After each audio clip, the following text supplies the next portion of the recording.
Eta hori guztia neure borondatearen kontra. Oraintxe bertan azalduko dizuet nola gertatu zitzaidan. Zertarako behar zuen mutiko ni bezalako galtzerdi erabili bat? Harrapatu ninduenetik galdera hori egiten nion neure buruari. Eta ene jakin mina handitzen joan zen. Haren lagunet pustarri batzuk aipatzen zituztela ikusita. Ez nuen ezertxo ere ulertzen. Pustarriot ere ez zidaten esan nahi izan zer zen elkarrekin egin behar genuen lan ura.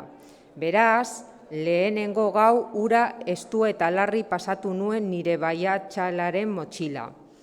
Erantzuna biharamunean iritsi zitzaidan Haur izeneko izaki, arraroa tamaina guztietako horiez beteta zegoen, eskolako bateko jolas orduan.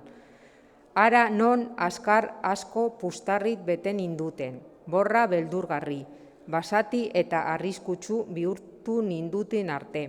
Neu ere ez nuen neure burua ezagutzen. Halako batean, nire jabeak hartu ninduen mutir batetik eta beste haur baten zangoen. Kontra bota ninduen. Eta beste haur ere neure antzeko beste galtzerdi borra bat zeukan eskuan. Beste jokalariaren kontra ibili nintzen joan etorrian. Batzuetan bete-betean asmatu eta beteetan huts eginen. Aurkakoek ere nire gainera egiten zuen jauzi. Gero atzera egiten zuen. Nire erasoa errefusatu eta jokaldi berbera egiten zuen nire jabearen kontra. Honek berriz salto eta brinko egiten zuen. Ni bezalako galtzerdi zorigaitzeko pustarrit bete batean kolpetatik ihes egiteko.